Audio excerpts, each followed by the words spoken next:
Welcome to the Bare Marriage Podcast. I'm Sheila Ray Gregoire from baremarriage.com, where we like to talk about healthy, evidence-based biblical advice for your sex life and your marriage. And I am joined today by my daughter, Rebecca Lindenbach. Hello, hello.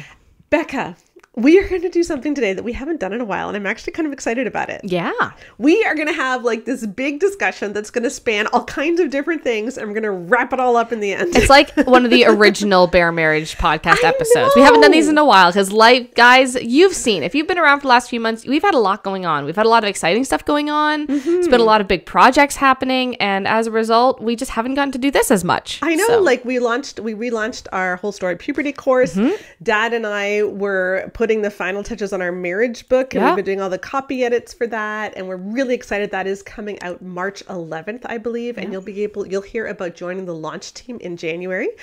So if you want to be part of that, make sure that you are signed up to our email list so that you don't miss the notification. I'll put the link in the podcast notes for that. But we have had a lot going on, and I also feel like as we're coming up to the end of this season of the podcast, I think we'll go probably till 1 or 2 weeks before Christmas, but we're coming up, a little less than a month to go.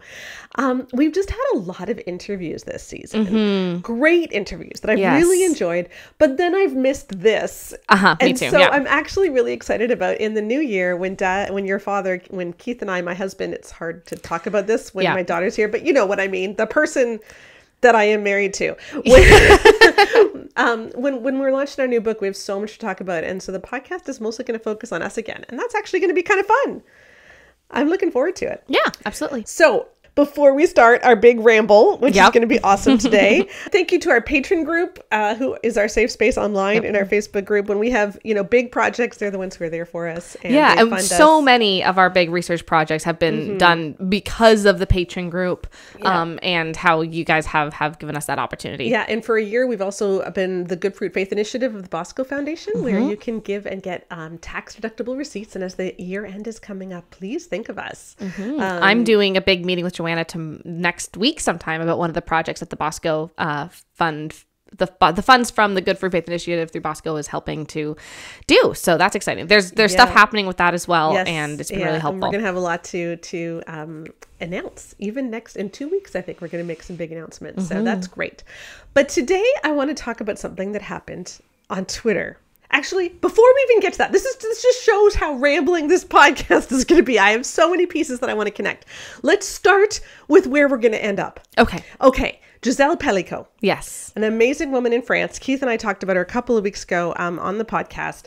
She just a horrific case where her husband drugged her and then invited people to come and rape her without her knowledge. And something like over 80 people in this small town took him up on it. And there's now dozens and dozens of men on trial for rape in France. But what is really neat about Ms. Pelicot is that she has said, look, shame has to switch sides. Yes. I should not be the one feeling the shame. Exactly. I didn't do anything wrong. No. They did.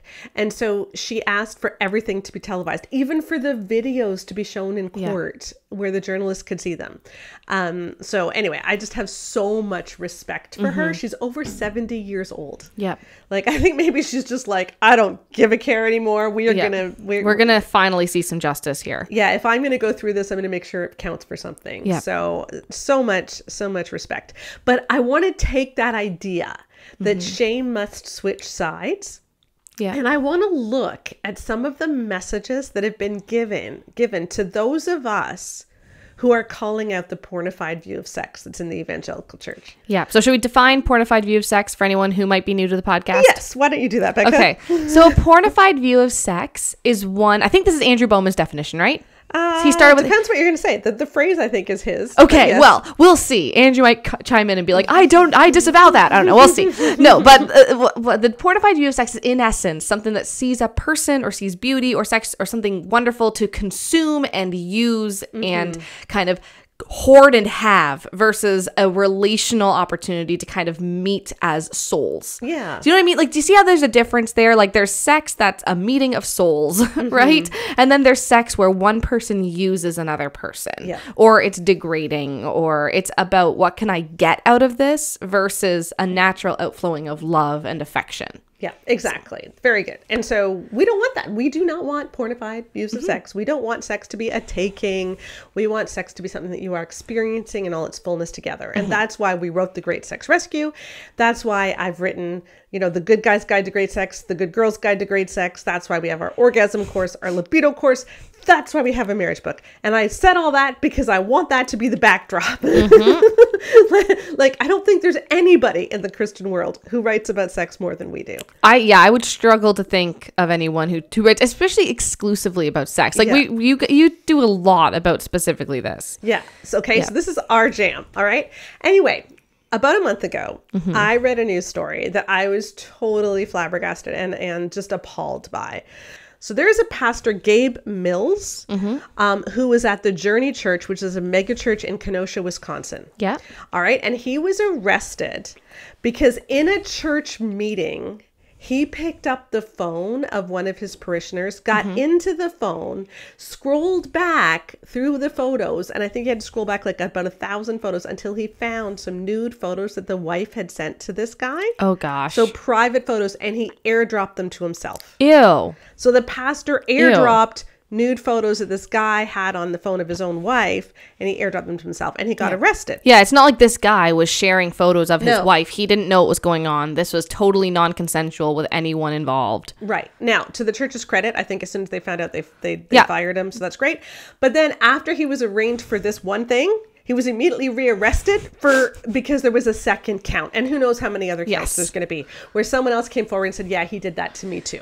So this is a guy, a pastor, who is going through people's phones and finding the pictures that their wives sent them privately. Yep, exactly. He's just stealing naked photos. Right. Icky, icky, icky. Icky, icky, icky. So I made the point on Twitter. Yes. That this is why I was so upset about Gary Thomas and Deb Filita's book, Married Sex, because in it, they pressured women to send nude photos. Yes. And they gave all the reasons why this wasn't really a bad thing to do and that it would be empowering and good. And we'll go into what they said later, okay, in a minute. And I said, no, this is why I spoke out so firmly. Because even if you have a great marriage, when photos are out there, you don't know what's going to happen to them. Well, when it comes to anything with sex, the main thing that we have to talk about is consent, right? Specifically informed consent. So if you're out here telling someone, send sexy photos, you're allowed to, and you're not telling them the risks, then it's not actually informed consent. Yeah. Right? Like that's the thing is we're not here to tell you that what you should or should not do. You're allowed, there's freedom and what, like you've heard all the verses, right? Like you do what you want, guys. I don't care. But you shouldn't be hiding your head in the sand about the risks. No, exactly. You have to be considering, okay, wait a second, there are really creepy people out here. Is this something that is worth the risk? What would happen if this got out to me? How would that affect me? How would that affect our marriage? How would that affect all sorts of different things? You have to think about these things because that's called informed consent. Yeah, and revenge porn is a thing. It is.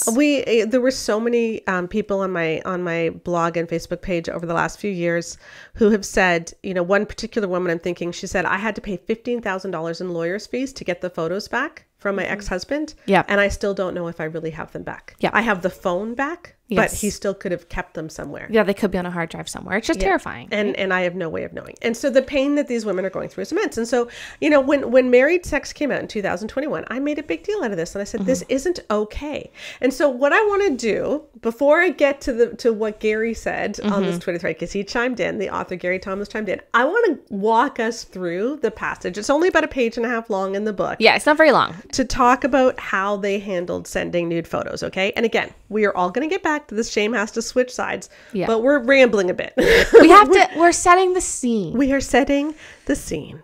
And that's actually what this passage is talking about, setting the scene. Are you ready? Okay. Sight can be used to create sexual excitement even when you're not together. Abby's husband, Kyle, loves to receive provocative body shots texted to him. I'm careful about where I am when I open up any text from Abby, he says. And when she sends me a picture in the middle of the day, I can't wait to get home to her. I'm thinking about her all day. Okay. So, I want us to notice some things as we read this. So right from the beginning, whose perspective are we hearing? Exactly. Yeah, we're hearing his perspective. Yep. Okay. And what we're hearing is that he likes to open up texts of her naked in the middle of the day. Yeah, absolutely. And that this is a good thing. Yeah. And that it makes her excited to get home to her. Makes him excited to get home to her. Now, here's a question. Let's say that you worked at an office. Yeah. Where your male coworker was getting texted naked photos during the day. Yeah, there are a lot of workspaces where like that kind of thing is actually considered like sexual harassment as well. Like in essence, like how would you like to be working with a guy who's semi-aroused all day? Yeah, or who is like zipping into his office, like because like these guys, they try to be slick, but like like, oh, I gotta text my wife, I'll be right back. It's like, oh, okay, yeah, right, like it gets weird, guys. And I am and the fact that Gary Thomas works as a pastor at a church, and he's arguing that it's a good thing for wives to be texting photos to well, and can I say something we were in a situation a while ago where I was talking to someone who was creating in essence like ideas for married people to spice things up, right? And he had me helping him kind of consult and to kind of show him any red flags, and there were some red flags, and a lot of them were surrounding this idea that because what is dangerous or risky is sexy, that's a great way to spice up your marriage. Right. But the question that I had for him is like, wait a second, but where is the excitement coming from? Is the excitement coming from novelty and just curiosity or like normal healthy things? Or is the excitement coming from, ooh, we almost crossed someone else's sexual boundaries? Like, oh, we had a quickie in our friend's bathroom at their birthday party. That's inappropriate, because what was hot about it? You almost sexually violated someone else, right? Like, oh no, they found out that we had sex on their bed. Ha ha ha. That's not funny, guys. That's actually quite a boundary. That's crossing someone else's boundaries. So if the thrill comes from the fact that you almost crossed someone else's boundaries, I have no problem being like, that's not healthy. Yeah. Right? Because that's part of what again, consent and boundaries is about, is we don't flirt with someone else's sexual boundaries. Yes. And so that's kind of where I'm at with this, where it's like, do I think that it's wrong if like you're with friends and you get a picture you weren't expecting, you're like, oh my gosh, no, I don't think that you've done. But the idea that like it's this constant thing of like, ooh, I'm gonna like get texts while at work and I hope my coworkers don't see, I do feel like, okay, you know what? You guys can make your own boundaries, absolutely. But I get a little bit nervous that the thrill is coming from potentially harming someone else. Yeah. Right? Like potentially having someone else, like what if you don't know if you're working next to someone who is a recovering porn addict, right? What if they accidentally see something, right? Like you may actually like, okay, another thing that many people noticed about this paragraph before we go on to the rest of it is they're saying, isn't this great that it makes him want to come home to her? So he is arriving home aroused. Like, who is it though that needs to get excited about sex? And in this story, you'll hear that it really is Abby. It's not her husband. Well, because this is also a book that does normalize the idea that men want sex and women don't. Right. Just saying, just so you are aware. Like this is also... in the previous page, it talked about how men are visual in a way that women aren't. So it's like, okay, so she's the one who actually needs to get going. Like she's the one who needs to be warmed up, and yet he's arriving home ready to have sex right then and there, and that's a little bit problematic, especially if you've got little kids.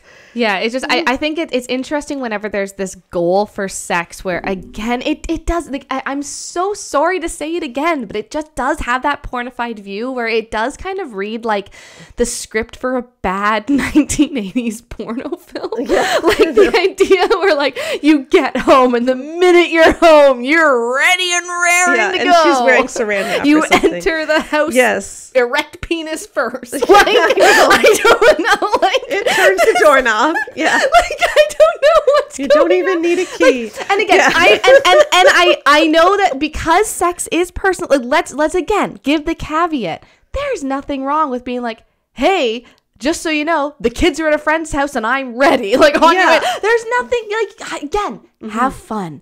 But it's just when you're an author writing these books, you have to think about what people are like. And we can say this because we are authors writing these books. Yes. And it's so so bizarre to know what the common problems are with people's sex lives and to have it be, he needs to be more ready for sex, like immediately. It is weird. Okay. She needs to do more foreplay for him. Yes. This is the problem. It is. Sorry, if I need to stop giving commentary. Let's just keep going. Okay. So that's what's setting up what's going to come. And it's the stuff that's coming that I'm really upset about. But I want you to get that preamble. So the preamble is, we're getting this from Kyle's perspective. Look how amazing this is for Kyle. He gets aroused throughout the day, and then he gets home and he's raring to go. Okay, so that's how great it is if she texts him nude pics. So now, here we hear Abby's perspective. Okay. Abby was at first reluctant to do this. What changed her mind? It makes him so happy, she said. He works really hard for us, and if I can sweeten his day a little bit, I didn't want to unnecessarily deny him something as long as God is okay with it. So first of all, she's reluctant at first, and the reason was it made him happy, which means she sent it while reluctant. Yes. And his reaction is what made her want to do it again. She didn't do it because she wanted to do it.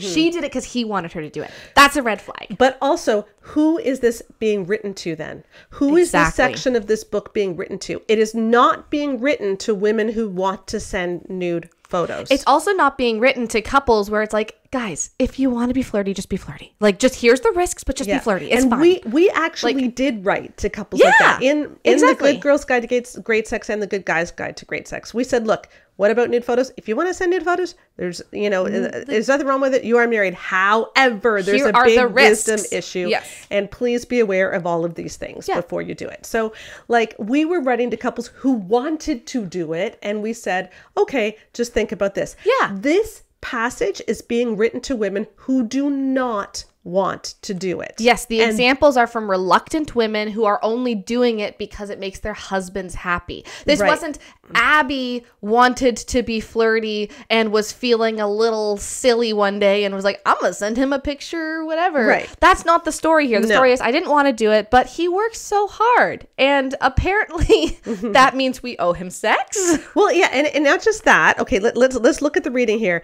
He works really hard, which makes this by sound the way, a little bit like prostitution. Yeah.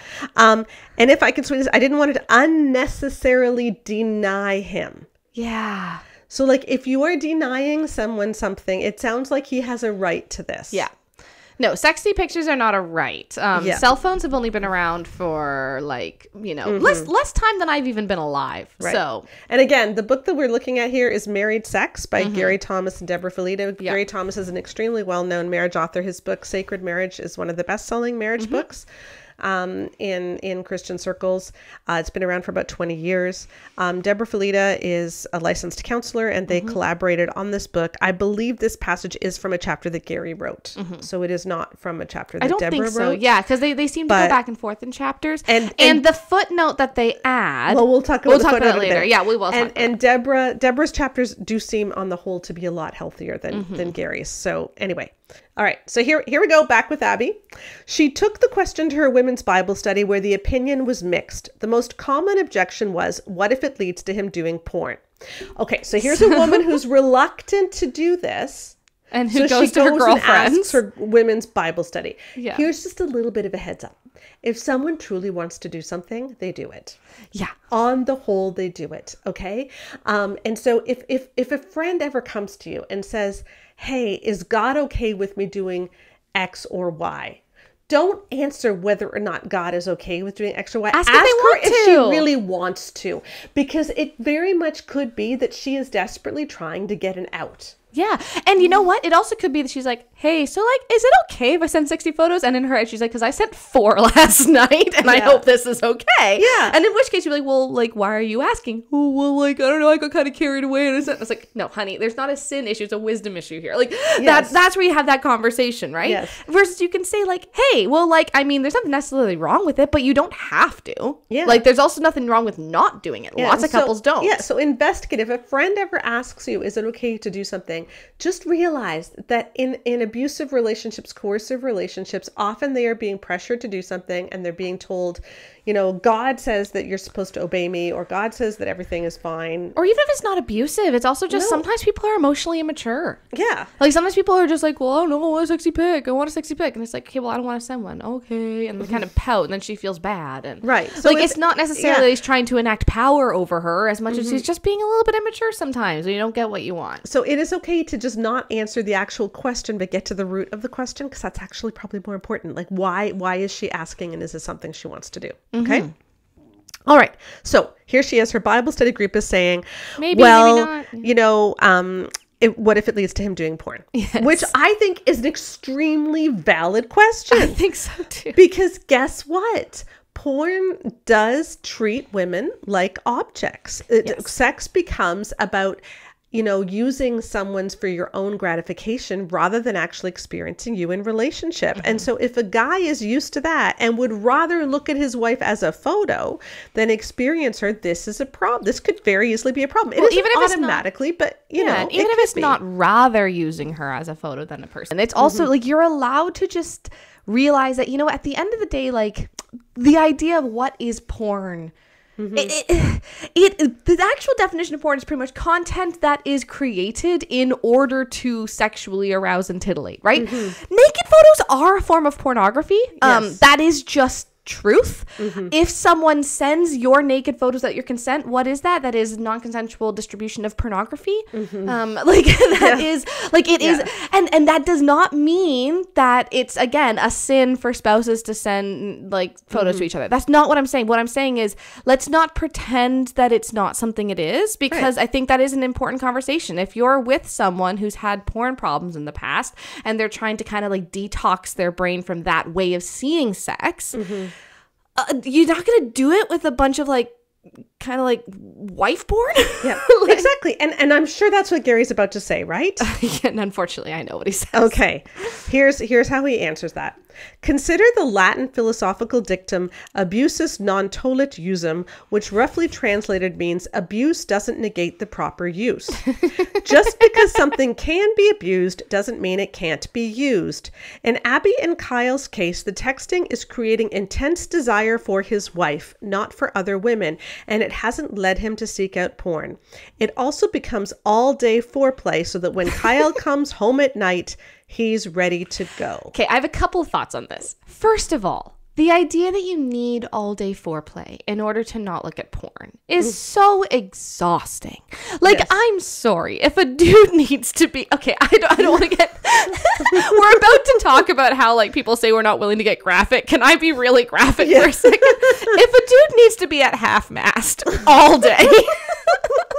thinking about his wife in order to not want to like watch porn, that's just exhausting. And this is what you mean by the pornified view of sex, because women in society at large and in pornography have typically been, our role is to be on display, right? Our role is to be pretty things to look at.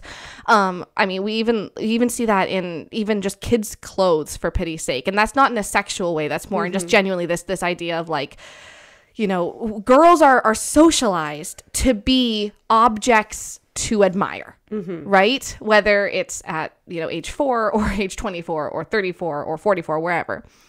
And in a way that boys are not. Like the idea that you have to be on display constantly, like that is just exhausting. You never get to rest. Like you never get to just be a person. Yeah. You always have to be a sex person. Yeah. And again, the goal is so that when he comes home, he's ready to go, which I don't know that is actually a good necessarily goal. Like, well, like why is that so important? But again, that's a pornified view of sex, right? Yeah. Like, what is a good marriage? A good marriage is one where like people exist. Like it's just so bizarre, and it's hard to put words to why this is so bizarre, because the people who don't understand why it's bizarre will not understand why it's because not, you can still be totally hot for each other without wanting to jump each other the second he comes in the door, because it might be actually more appropriate to talk and say, hey, how was your day? It might be more appropriate for him to spend time with the kids. It also just might be something where you are allowed to be a person with complex needs and feelings, and yeah, shocker, you you might actually really enjoy sex, but not need to be constantly thinking about it. And the idea that you need to fulfill some weird fantasy of like the constantly sexually available sex doll, in essence, in order to have a hot enough marriage.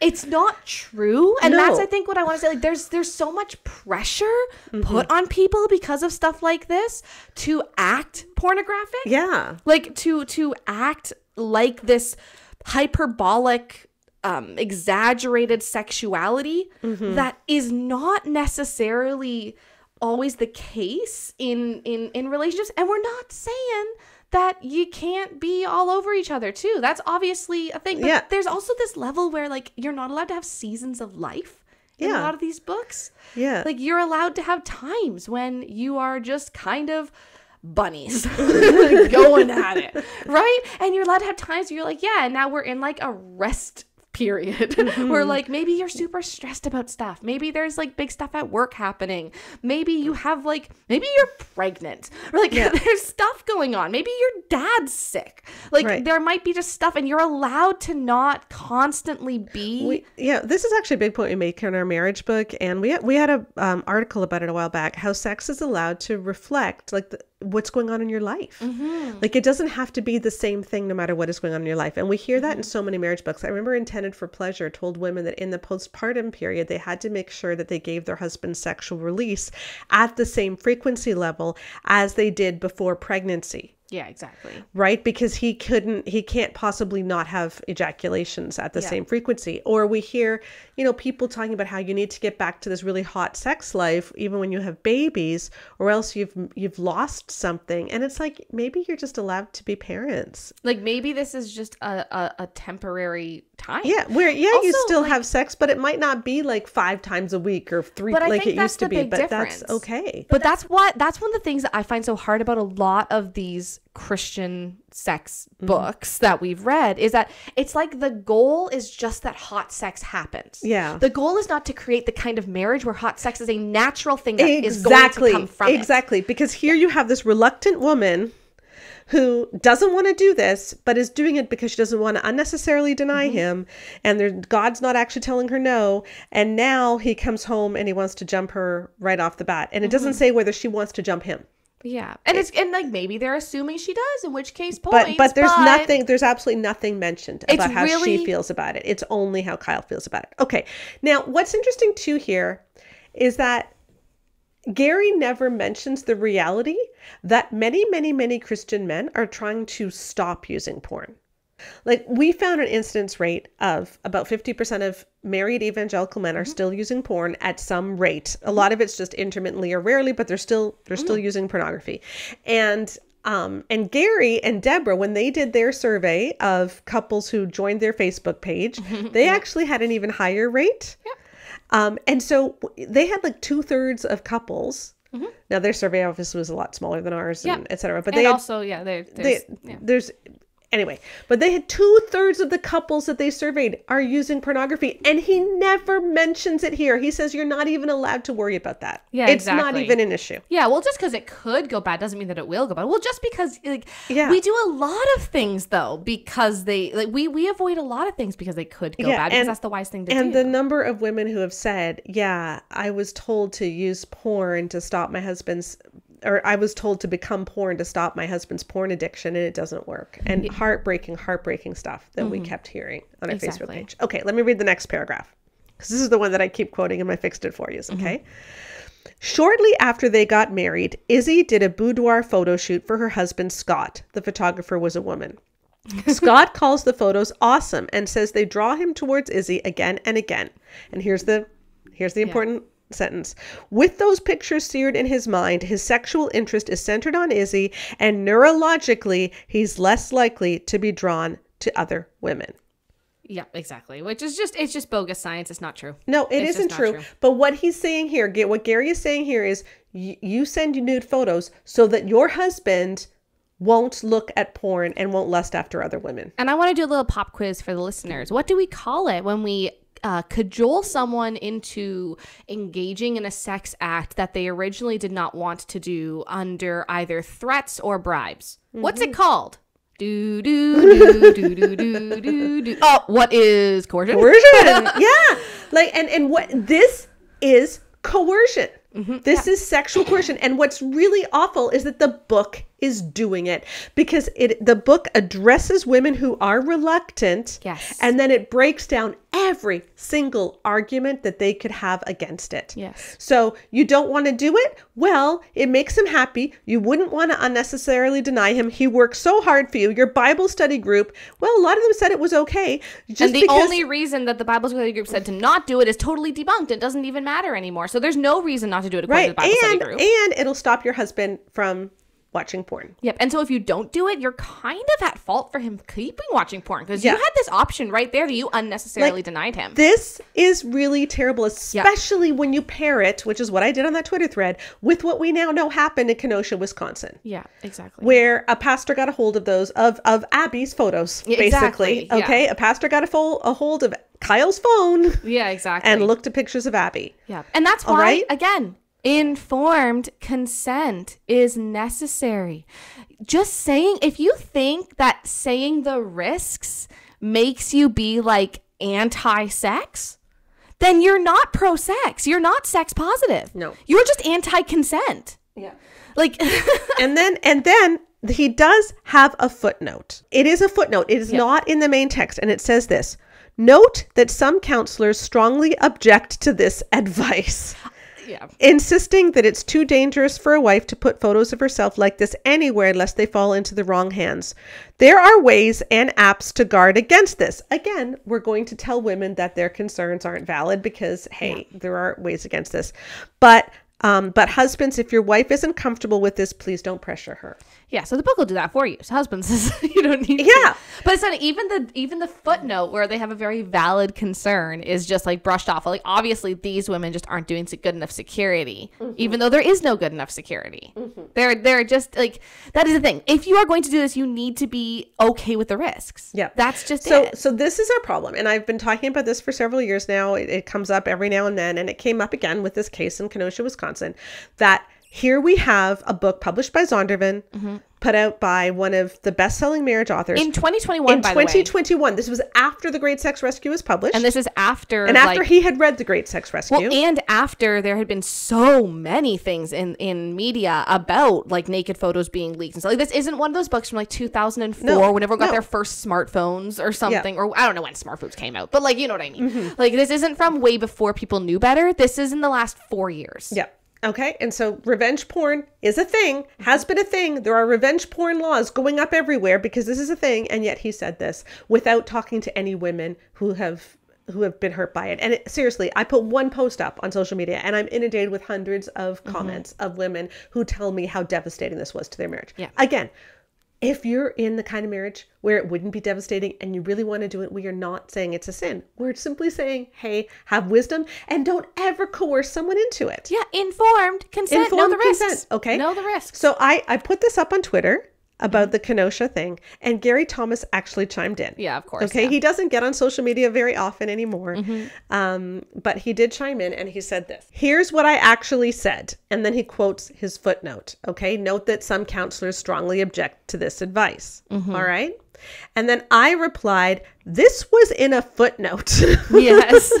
And I had screenshots of this as well, and he explains why. He says it was entirely his doing to put the footnote there, because I've always wondered if an editor forced him or maybe Deborah Felita forced him. But I've kind of liked to think that maybe Deborah Felita put her foot down and forced him, because she is the counselor. So. Yeah, but he said no, it was entirely his own initiative, but he just didn't want to interrupt the advice to wives, so he put it in a footnote instead of in the main text. So we didn't want to interrupt the advice that was systematically destroying every single boundary that this woman could possibly put up with the very necessary risks to know in order to have informed consent. So we put the risks to the that you'd need to know for informed consent later on, where she could easily skip over them. Yeah. Or where the coercion had already finished by the time that she knew about the risks. Exactly. Yeah. Right. No, that's not acceptable. Like as someone who did a lot of research, I've had to take a lot of ethics courses. Yeah. I've had to do a lot of ethics stuff. Informed consent is very necessary. And if you're worried that someone might not get the message if they know the risks, that means that what you're trying to get them to do is unethical. Yep. Like that's actually something we're taught. Like if you're worried that them knowing the real risks of what's going on will make them not do your study, that means your study is likely unethical. Yes. That same thing happens here. If you're like, yeah, I could tell the women that, like, you know, abusive husbands might do revenge porn and like their kids might find her, like, what happens if they die and their sister has to go through their phone? Like, we could talk about that, but then that might get in the way of the advice. Yeah. That means that you are anti-consent. That does not mean that you're sex positive. That means you're anti-consent. And I need that to get into people's brains. Like, being truly sex positive does not mean that we don't think there's any downsides to any sexual acts. Being sex positive does not mean that we put a false positive spin on sex. What it means is that you actually are for people having good consensual sex, but it has to be consensual. Yeah. Like, this is not rocket science. And this was not consensual. So anyway, a woman chimed in this Twitter thread and explained what happened to her. Yeah. And gave her story that was quite traumatic. And Gary's response was, I totally agree that this won't keep a man from lusting after other women. Well, then why did you say it, Gary? Well, no. He can't even say that because he said that with You're these right. pictures seared in his brain, yes, he was neurologically going to focus on his wife. You can't say that you agree that it won't stop him from lusting after other women. Anyway, but he says, I totally agree that it won't keep a man from lusting after other women, but I won't shame the wives who believe doing this has enhanced their intimacy with their husbands. And that's what I want to talk about today. That one sentence. You won't shame the women. He is claiming that the reason he gave this advice is that he doesn't want to shame the women who want to do it. Yes. What a saint. And as we keep talking about this, it's clear that he has said this in other contexts too, that he thinks we are shaming by coming out against this. Yeah, exactly. By coming out against the way they wrote it. Which, again, that we are somehow shaming. Like, anyone who's listened to this, we're all like, dudes, if you want to get freaky in the phones, go for it. Okay? Just be careful. Know your risks, but like, no one's saying don't. We're just saying don't give people false premises. Don't coerce them without informed consent. Exactly. If like, you seriously. think that is shaming, then you have to get a sex therapist and understand consent. Every week, about 15,000 people listen to the Bare Marriage podcast. That's a lot of people hearing our message that is changing the evangelical conversation about sex and marriage. But you know what? If you haven't read The Great Sex Rescue yet, you are missing out. Maybe you feel like you don't need to because you've heard it all here, but trust me, you haven't. There's a super powerful punch reading it all at once, and the graphs and the charts are amazing. I have talked to so many couples whose marriages got on track after reading The Great Sex Rescue, and right now, you got no excuse. None. It's less than $10 on Amazon. I have no idea why. Sometimes they just lower the price for no apparent reason. But the paperback and the Kindle are both under $10. And I don't know how long that's going to last. So if you haven't read it yet, you should. And now is a great time to stock up. Buy some for your pastor, your women's ministry leader, your sister, your small group leader, even your mother. Buy some for wedding presents, because together we can change that conversation, because the Great Sex Rescue truly is life-saving. But I want to explore now about this statement that he made. So I'm going to start by reading Ingina, our friend Ingina at Intentional Today, who is awesome. She wrote a post about this, which I will link to, and I'm just going to read part of her post, okay? She says, last night on X, Gary Thomas responded to Bare Marriage's critique of him pressuring women to send nudes to their husbands. He said, among other things, that he was not going to shame women who decided to send pictures to their husbands. As in, that was his explanation for saying that a wife's pics makes the men less likely to lust after other women.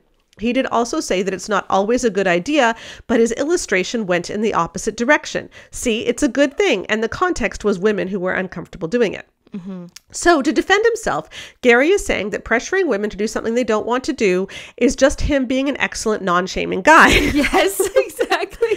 As Sheila pointed out, the flip side of that is that those of us who have a problem with what he says are the ones shaming women. Here was my response to Gary. Just because a couple reported a practice as non-harmful doesn't mean it should be recommended or given a nod.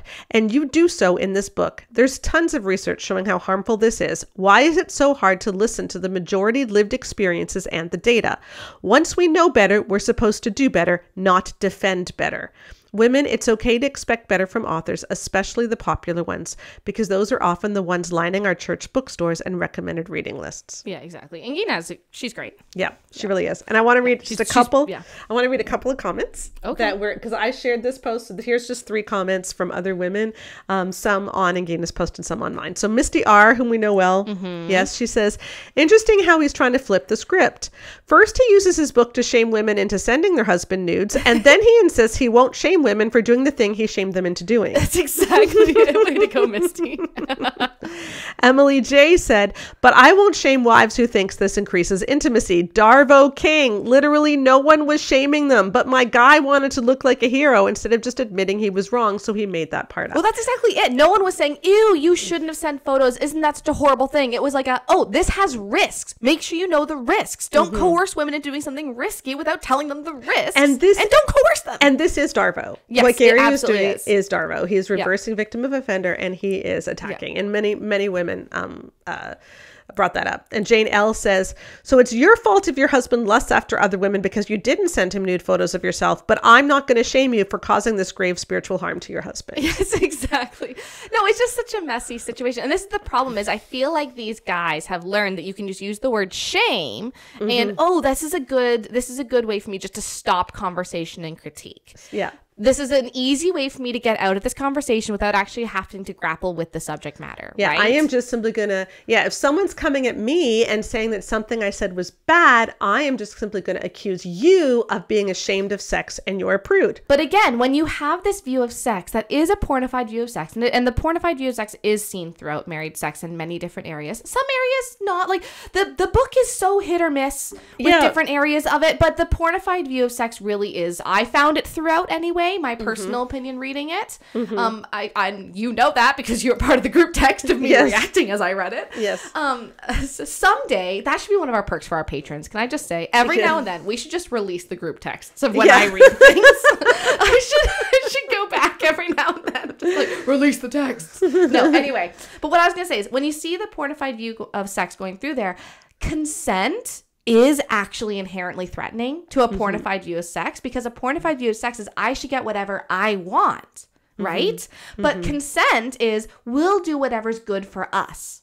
Yeah. Right? Like each of us gets to have a veto. Each of us, and also you don't have to have a veto because in a truly consensual relationship, someone doesn't want to do things that you don't want to do. Yes. So that's, I think, why these guys react so strongly and feel like we're shaming people, because what we're saying is, hey, consent matters. And they're like, but wait a second, that actually challenges my whole view of what sex should be. Because in my view of sex, it's something where he's like getting promised this thing all day, and he gets to live out this sexual fantasy every day with this manic pixie dream girl wife who's, waiting for him wearing nothing but an apron, and because that's in like all these books too, which I'm like, again, I know it is. They cook naked, which is weird. But like, if you want, what about grease splattering? No, but this is my thing. Is like, if you want to do it, then go for it. But like, why is this being held up as the pinnacle of Christian sexuality? Is in essence just being as hot as you can, which again flows naturally from good relationships, right? Which we're going to talk about in a minute. Remember, we're rambling here. But okay, I have something else. We got to move on because we're going to take too long. Okay, all right. So here we had Gary Thomas addressing the fact that people are coming at him saying, "Hey, you're coercing us into sending the photos," by saying, "No, I'm just trying not to shame people." And then the argument would be that we are shaming people by coming after him for this. And this is actually a common critique that has been used in other circles. And so it reminded me of something, and I want to bring that into the conversation. So we haven't talked about Josh Butler in a while. No. And I know one's really talked about Josh Butler. No, and I know I'm going to open an old wound, but it'll be good. Okay, we won't do it too long. But if you may remember, Josh Butler came out with this horrible book. I don't even remember what it was called. Beautiful Union. Beautiful Union. That's right. Not a bad book title. No, which really got slammed because they released an excerpt of it, and it was wild. And guys. I am going to read part. I'm going to read part of the excerpt so that you guys understand why we critiqued it. Yeah. Well, not just we. By we mean like everyone on Twitter. By the way, this was I will say, sorry, this was such a uniting moment for the church. The conservatives hated it. The liberals hated it. Everybody hated it. The people like in different countries hated it. Like this was a very uniting moment. Yes. So This is excerpts from Beautiful Union. Christ penetrates his church with the generative seed of his word and the life-giving presence of his spirit, which takes root within her and grows to bring new life into the world. Inversely, back in the wedding suite, the bride embraces her most intimate guest on the threshold of her dwelling place and welcomes him into the sanctuary of her very self. She gladly receives the warmth of his presence and accepts the sacrificial offering he bestows upon the altar within her most holy place. I'm sorry. Wait. Okay, I'm done. No. At a deeper level, generosity is giving not just your resources, but your very self. And what deeper form of self-giving is there than sexual union when the husband pours out his very presence, not only upon, but within his wife? See, okay, now some of you might be thinking, okay, that's a weird excerpt, but no, the whole chapter was this. The whole thing is like this is the whole thing. Like, he doesn't actually really talk about like clitoris, ejaculation, penis. Like, he doesn't use words. He just says altar, most holy place, offering. Like, I think that you could make an argument from here that the threshold of her dwelling place would be the cervix, labia majora. Okay, maybe. I think, or just the vulva in general. Okay. We don't know because he doesn't use actual words. Right. The most holy place The is most holy like, place, I think that's the cervix. Yeah. Because it's the offering upon and within. I don't know. Like, this is... No, to me, that if he pours out his presence upon and within his wife, it really sounds like he's talking about ejaculating on her. Oh, yeah, ejaculating like on her face or on her stomach. Which is a porn staple. Well, again, and once again, these are things where just because they are in porn, just because I know people get very like concerned, and we have a lot of people who are ex-purity culture, and so they have the trigger of, did I do something wrong? No, you didn't. No, you didn't. But what we're saying is, it's weird to call like the Holy Spirit like a man ejaculating on your face. Like, it really is, okay? Or on your stomach or anywhere. Like, it isn't okay. And this is why the internet went crazy and why his book didn't do well, okay? Like, this was not okay. And we've done podcasts about this. Like, it's such a weird book. My favorite thing is this guy. So everyone was saying this is weird. And again, not just us. This was like such a beautiful uniting moment. And like, it almost healed America. Yeah. And so then he goes on these podcasts and he talks about how people are just not comfortable using frank wait. No, we're going to get to that in a minute. But I want to read to you what Julie Slattery wrote about the outcry. Okay. And there's a reason I'm doing it in this order. So Julie Slattery endorsed the book. And then when all the outcry started on Twitter, several people who did endorse the book pulled their endorsements. Yeah, especially a lot of them said, I didn't even read it, which was interesting. Whenever I endorse a book, it's because I read it, okay?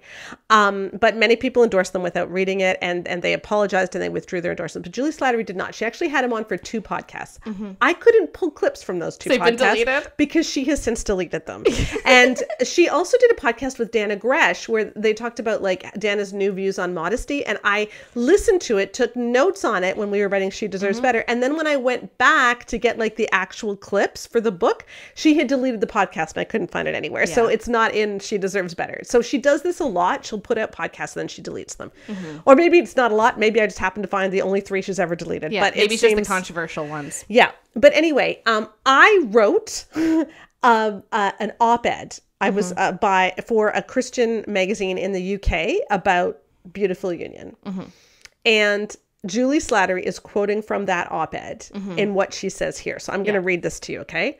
One popular Christian podcast host described it this way. So she's talking about me because she's about to read my words.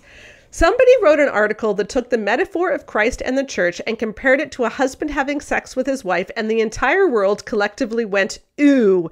And it was universal. The whole world of Christianity rose up with one voice and said, this is icky and we don't like it. Yes. Okay, so that's quoting from me. And now this is Julie. She says, that is a response I'm quite sure I would have had a decade ago. Comparing sex in any way to the holiness of God would have sounded offensive and even sacrilegious. We have a Christian history of being squeamish and silent on the topic of sexuality. The only ways the subject has historically been handled is in hushed tones, judgmental pronouncements, and lewd joking. The truth is we don't know how to talk about sex, so we have just ignored it or considered it a base part of our humanity that God wants nothing to do with. So what's really funny is Julie didn't mention it was mum. Yeah. Like that it was Sheila when she quoted that because nobody would have believed it. No, well, the thing is, if she's trying to say that you will only speak about this in hushed tones, I'm like, I literally just made a half-mast joke on this podcast with my mother.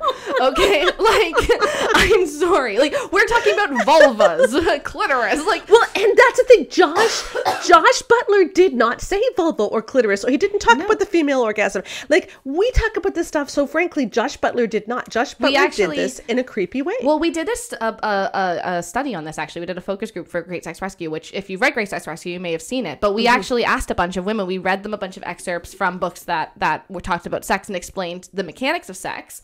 And so many of them used euphemisms, like do a happy little dance with his fingers when they're talking about clitoral stimulation. And Kevin Lehman called the clitoris your what is it? Your tender little friend. Tender little friend. That's right. A happy little dance and your tender little friend. And they called the penis Mr. Happy. It was so bizarre, right? And universally, when we asked women to kind of like rank what they thought the best kind of like excerpts were, it was always the ones that used actual language. Like, for example, the clitoris is a small knob of nerve endings that is found approximately, this far above the urethra, which is here, by the way. And your urethra is different than your vagina. Like, using the actual terms is better than your special flower. God made your most holy dwelling place, upon which your husband will penetrate and spew Holy Spirit upon the temple. It sounds weird. Yeah, imagine if your gynecologist walked into the room and said, "So, what's happening with your holy place today?" I think I said that. Didn't we say that in She Deserves Better? Because we were joking about that. Yes. And I said, because people are so afraid of using the real terms. And it's like, no, it's weirdly sexualizing when we don't use the right terms. But here what Julie is doing is she's doing the same thing that Gary did. Yes. Which when people are criticizing Josh Butler because we don't like his pornified way of talking about sex. Yeah. And a lot of the critique of Josh Butler was that it was very dismissive of sexual assault because he was comparing a man's ejaculation to a generous offering. Yes, which is one of the funniest accidental jokes of all time. And like when a man ejaculates, he said that was his ultimate act of self-giving. Like it is a anyway. So the number of Twitter jokes about that. Oh, like, honey, I have a sacrificial offering for you tonight. This will take a lot out of me. 2 minutes. So people are making very pointed critiques, and the critiques by and large were not, "Ew, like you are using too much language. People weren't like, being too frank. Sex. Yeah, they weren't like, oh, you're being too frank about sex. They were, oh, you were being like seriously creepy about sex. Yes. And you're being seriously creepy about the analogy of Christ in the church. Because what Julie says is, we're really just, and she's talking specifically about me here, yes, because she's critiquing me, that we really don't like talking about the analogy of Christ in the church, which is so funny. Which is, again, in the Great Sex Rescue, in The Good Guy's Guide to Great Sex especially, we have like an entire chapter talking about this. Well, and also, again, the reason she could not link that it was you or actually say who she was quoting was because everyone knows that you do talk about this. Yeah. Like, this is the thing. Whenever you see someone making a claim and there's not a link to where that came from, or they don't mention who they're quoting, you should ask why. Yeah. Because usually it's because they're trying to bluff. Yeah. They don't actually have a defensible position. Yeah. Right? This idea of like, these people aren't comfortable talking about sex and theology. We have an entire category on our blog called The Theology of Sex and Marriage. Yeah, you can look it up. I have a post called The Theology of the Clitoris. Okay? Yep. Like we have no problem with that. Well, also a lot of the people who are really freaked out by Josh Butler's book and who are like, why are we comparing semen to spirit? Like I think they were also fine with like Amy Bird's book on Song of Solomon. Yes. Right? Which talked a lot about this. And everyone was kind of saying, why did we need Josh Butler's book when like Amy's book just came out? Yeah, because Josh Butler was saying we need a book that's a theology. It's a theology book that goes into how sex is also a mirror of how God feels about us. And it's like, yeah, Amy Bird already wrote it. It's called The Sexual Reformation. And by the way, it didn't compare the Holy Spirit to semen on a woman's face or body. Exactly. Like, this is just weird, people. So here we were, and we were making a legitimate critique that he was minimizing women's experiences. He was creating a male-centric view of sex, and we are told, oh, you're being shameful. It's the same thing as with Gary Thomas. We said, hey, you're coercing women into sex, and we're told, oh, you're being shameful. Yeah. And in both, I do want to emphasize again, in both settings, what we were doing is saying women exist for more than to, in essence, be titillating, right? Women's experience during sex matters too. So with Josh Butler, a lot of the critique was also like, you can't say that penetrative sex is Christ in the church when 30% of women experience like rape at some point. Yeah. Like that's just not something that we get to do without doing massive caveats and framing it differently. Like that's just not something that is a good idea. Yeah. And if you're someone talking about sex and you're not considering the 30% of women who will experience sexual assault at some point, like that's not acceptable. Yeah. And what they were saying is, oh, you prudes. Yeah, right. exactly. And same thing with Gary Thomas. It's like, hey, the number of women who you are coercing into doing something they didn't want to do because now this big Christian pastor is saying, well, there's no reason that you shouldn't. And if you shouldn't, you're giving up all these benefits, which, by the way, are not scientifically backed. Yeah. Again, you're not considering women's experience. Sex positivity requires that we consider the experience of the person that you're having sex with. Yep. Otherwise, it's just porn positivity. Yep. Okay, so let's listen to Josh Butler. Okay. All right. So I'm going to play a clip of Josh Butler from Preston Sprinkle's podcast, Theology in the Raw. So shortly after this whole thing broke on Twitter, Preston Sprinkle did invite Josh and then someone who critiqued his book and someone who liked his book, and they had a conversation, the four of them. And here's just 30 seconds of Josh defending himself. One of the biggest critiques I feel like that came out, I've seen too, is just kind of like, essentially like, ew, gross, you know, because of the graphic language of it's used. And I don't know, I've tended to want to ask folks like, dude, let me see your Spotify playlist. You know, like I want to see like what you're actually listening to, the Netflix comedy specials you're watching, you know? But really, I would say none of the imagery or the things I used was nothing that my high school sex ed teacher didn't say. Okay. You know? So again, the problem that he says is that his critics are ashamed of sex. Yes. And he's not using any language that your sex ed teacher wouldn't have used. Who during your high school sex ed had your sex ed teacher say,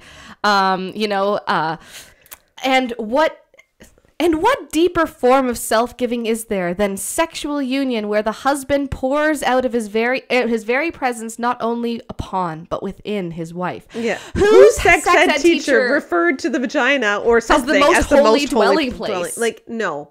And this is again the thing. Like I did a word search and I only had the excerpt. I didn't have the full book, but he doesn't say clitoris. He doesn't say ejaculation. He doesn't say penis. He doesn't say like. Well, and Laura Robinson did a deeper dive into Beautiful Union. She did buy the whole book. And when Laura Robinson gets her teeth into we something, talked about this on a previous podcast about how we're not even sure he understands the female orgasm. Yeah. And I think that it's very, very likely that there actually is a lot of shame around this because when you have a very pornified view of sex, which a lot of people do just from socialization, it's not because you're trying to create one. This is a normal thing to be socialized into having. Yeah. Right? Like there is this disconnect between what you want sex to be because of what you've been socialized to want sex to be and how you know that that's not right. Right. And so it can be hard to talk about these things, frankly, when your experience and your socialized desires are not the same as what you know wholeness and goodness are. And I think that's often why we get into these weird situations where like, the Holy Spirit is accidentally called semen. I don't think he meant to do that. No. But I think that we're not used to talking about this, frankly, because it requires that we look at this not as something that's always sexy, but as something that is sex, that can be sexy. But an actual holistic understanding of sex needs to encompass more than just the bow chicka wow wow parts of it. Right. Right. And they're not willing to do that. Because they're not willing to step into women's experience. Yeah. And that's the big problem. Yeah. Okay. So this is from Brett McCracken, the Gospel Coalition. And I'll put a link in the podcast notes to the whole thing. I'll just read a few excerpts. But he starts by saying that he's sympathetic to the criticism surrounding the frank language. Okay. Yes. The imaginary frank language. It's just, it's imaginary frank language, but it's also not being fair to what the critiques were because there were multiple academics, theologians, university professors writing very, very well thought out critiques and long articles about this, looking at the problems with how you can't actually take Ephesians 5 and do this with it, like all kinds of stuff. Okay. But they're saying, no, it's just all about the frank language. And he says, The pervasive pain around sex in our culture and in our own lives is why this discussion is unavoidably triggering. Because sex has been defaced for so long and in so many ways, our eyes strain to see it as anything remotely sacramental or iconic. Perhaps the most discouraging thing of all in this episode is that it reveals just how far we have to go in this work.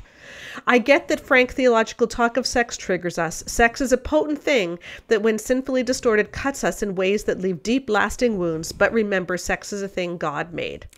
And what I find so funny about that is that if anyone had thought for even 5 seconds about how sex can be triggering, Beautiful Union never would have been written the way that it was. Yeah. Like he's saying that, yeah, we all know that there are people who've been hurt by sex and it's your... No. If you had thought for 5 seconds about how sex has been weaponized against people, the book would not have been written in the way that it was. But again, what we're doing is we're taking people who have critiqued a male-centric view of sex and we're accusing them of just being ashamed of sex. Yeah, exactly. And ashamed of frank language, which there was no frank language. Also, like, people don't have any problem with seeing sex as sacramental. In fact, that was what most of the critiques were, was that this actually is is perverting the sacred. The idea that you are literally calling the Holy Spirit semen that you ejaculate onto your wife, that is actually the problem in the way that, like, because they weren't talking about it in the same way that scripture does. It was like, it was bizarre, guys. It was bizarre. And there were the critiques that were coming out from theologians were exactly the opposite of what this guy says they were. Anyway, so I wanted to kind of combine these two things today, because I have seen this over and over again, that when someone comes out with a sex book or someone comes out with a hot take and women as a whole stand up together and say, no, that is gross. That is wrong. You can't say that. It is then turned back on women, and women are accused of being ashamed or being prudes, or, oh, you just can't handle frank language. And it's like, no, you can't do that anymore. Yeah. Shame has to switch sides. You cannot put shame back on us when you are the one who was saying something with a pornified view of relating. When you were the one who was coercing women into sending pictures they didn't want to do. Yeah. When you were the one who was acting like the only way to have a good sex life is for her to be his sexual, like, focus all of the time. Like, she's never allowed to be off. Yeah. Right? The idea that you have to be able to fulfill some weird 1980s porn film like plot. It is weird. It is weird. And this is the whole thing, is when we see sex as something that's about making sure that it's as hot as we can possibly make it, we shoot ourselves in the foot. We've talked about this research before. What I find really funny is when you look at research, what these guys want in all these books, quite frankly, it's very obvious. What people want is people to have hot, frequent sex where they're trying all sorts of new things, and they're getting the freak on. Getting the freak on, right? They're having fun, right? That's what they want. What they want is sex that's so hot it'll own the atheist. Yeah, own the atheist. Own the atheist and how hot your sex is. If we're not allowed to watch porn, then we need to have be sex hotter than that porn. Is hotter than porn. Yeah. That's what they want. I have serious issues with that being the goal, but that put aside, that's their goal. What does research say is the best way to get that goal? Yeah. Research says the best way to get that goal is to, in essence, focus on her experience. We've talked about this research before, but there's a study that actually found that women who are with high orgasm partners, like, so men who bring them to orgasm frequently, like if they have orgasms consistently, expectantly, pretty much every time they have sex, like they know sex is going to be good for them, way more likely to try multiple sex toys, way more likely to try multiple positions, way more likely to communicate about their needs in bed, way more likely to just be adventurous. All these things that these guys want, they're more likely to do when her experience is prioritized. Yeah. Right? And so what they're doing by coercing women into doing the end goal without actually building the foundation of trust and vulnerability to get there is they're shooting themselves in the foot, and they're creating a false intimacy, and they are, in essence, just making their wives into porn stars, where they're acting out something they feel they should be doing instead of it naturally happening because they're in a safe relationship where they have freedom to explore what they want with their spouse. There's such a difference between telling someone you don't have a reason not to do this versus giving them a reason to want to. And one of them is pornified view of sex. Mm-hmm. It really is. When you see sex as something that she is holding back from him, that, well, I don't want to unnecessarily deny him. He works so hard for me. Okay, but like, you, like, that's not what you want to hear. It's like, ooh, Billy earned his allowance. Like, that's icky. Like, okay?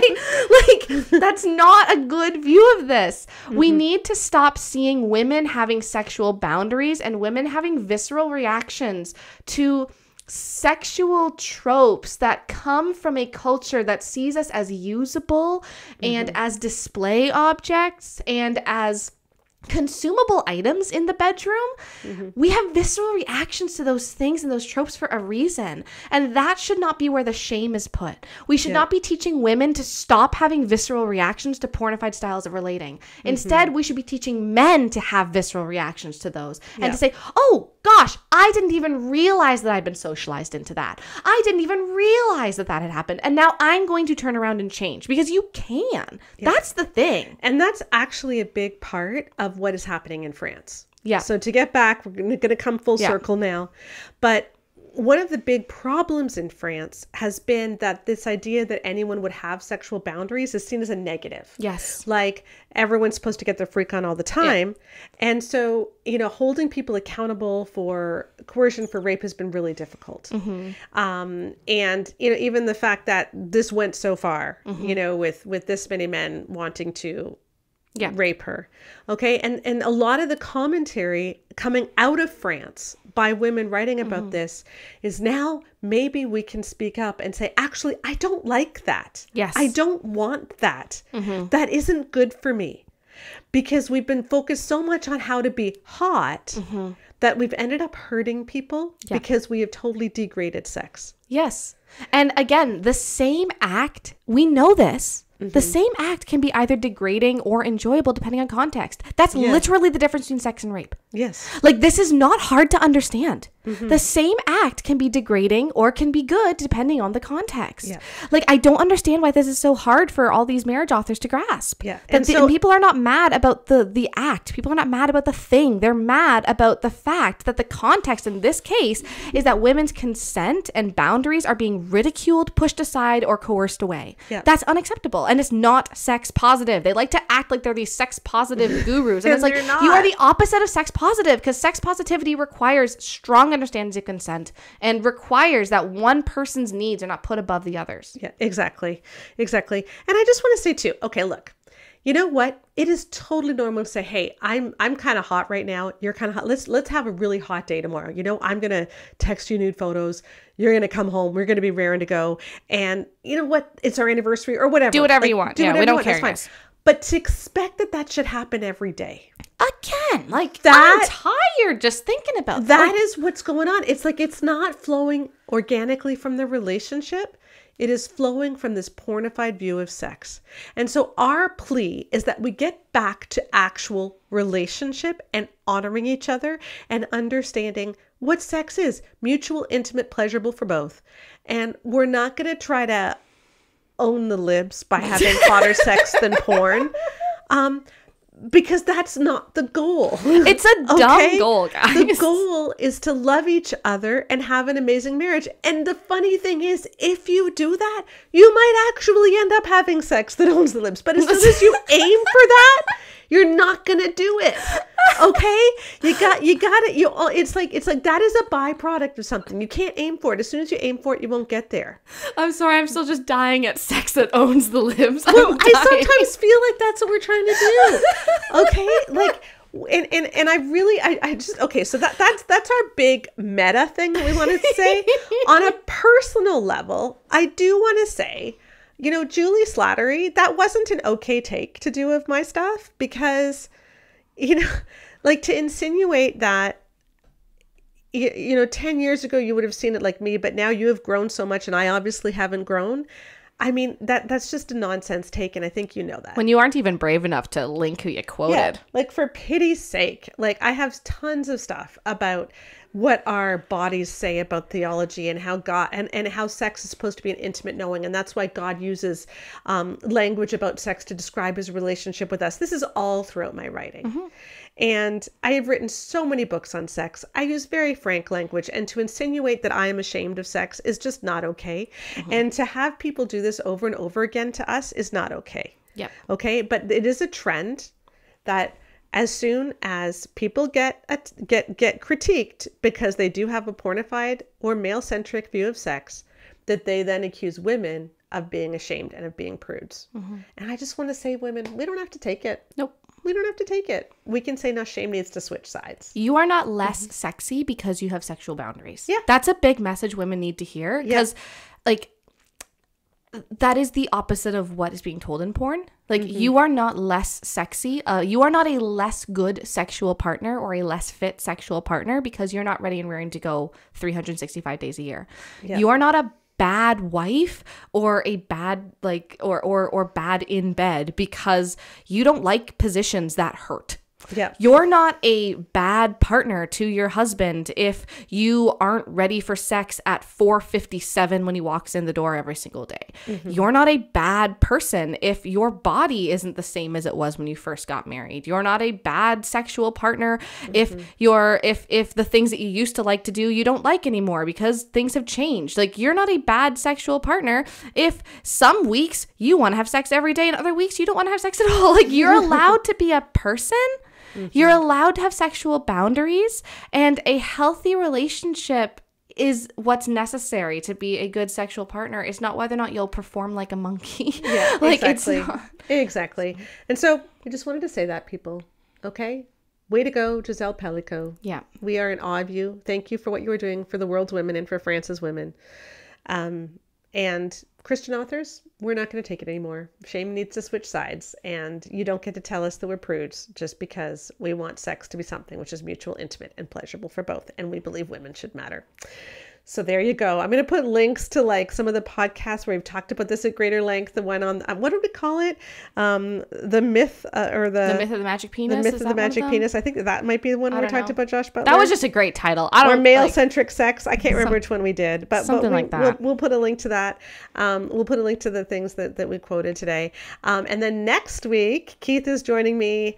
We did something that was painful. We read Marriage on the Rock by Jimmy Evans. Right. And so we're going to come and give a deep dive into that. Keith and I are just going to do it ourselves. We didn't involve anyone else this time because Keith had a lot of stuff he wanted to say. So we thought we'd just do it ourselves. So that's coming next week. The week after that, we have a big, I think it's coming up pretty soon. We have a big announcement that we're going to be making on the blog. So that'll be exciting. But thank you for joining us. Thank you for being part of our rambling conversation. I'm hoping to have more of these again soon because I do enjoy them.